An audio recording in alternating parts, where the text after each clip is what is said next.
কি নিজের ফোনের লকটা চেঞ্জ করেছিস? কেন? আরে আমি একটা বন্ধুকে ফোন করবো তাই ও আমায় ব্লক করে দিয়েছে জানি না। হোয়াটসঅ্যাপ থেকে কল কর। আমিও ব্লক করেছি, ইনস্টাগ্রামে? সেখানেও। বুঝছি। ওই মেয়েটা কি নির্লজ্জ রে, যে ব্লক করেছে তার পেছনে পড়িস না। আরে সেরকম কোনো ব্যাপার নেই, সত্যি আমরা যখন চ্যাট করছিলাম তখন ভুল করে ওকে আই লাভ ইউ বলে দিস। অজান্তে আই লাভ। নাম্বার বল। 9895133776। কি বলছিসটা কি, আসতে বল। 9895133776। হ্যালো, হাই অপর্ণা, আমি সঙ্গীত, তোমার ফ্যান বয় রোহিতের দিদি বলছি। ফোনটা কেটো না, ও একটু কথা বলবে।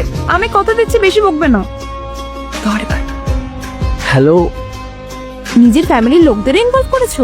আসলে ব্লক করে দিয়েছিলি তাই অসহায় লাগছিল, তো আমরা কি এটা মিটিয়ে ফেলতে পারি না?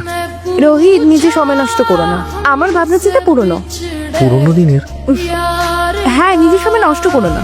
যখন সময় হবে আমার পেরেন্টসরা আমার টেস্ট অনুযায়ী আমাকে অপশন দেবে, আমি তার মধ্যে থেকে চুজ করে নেবো। সিম্পল, ঠিক আছে? যদি আমি বেস্ট না হই বেটার? আমার বাবা মাকেও সেটা ভাবতে হবে, তাই না? বেশ, ঠিক আছে, তো আজকে থেকে ওনাদের ইমপ্রেস করার দিকেই মন দেবো আমি। আমার মাকে ইমপ্রেস করতে হলে তোমাকে ওয়েনারে যেতে হবে। আর বাবা এখানে, বাবা বেশ নরম কিন্তু রাগী মানুষ। আমি ওনার রাগ কমিয়ে দেবো। আমার মতো দারুণ জামাই কোনো শ্বশুর কোথাও খুঁজে পাবে না। আচ্ছা জামাই, তুমি চালিয়ে যাও, আমার এখানে একটু কাজ আছে।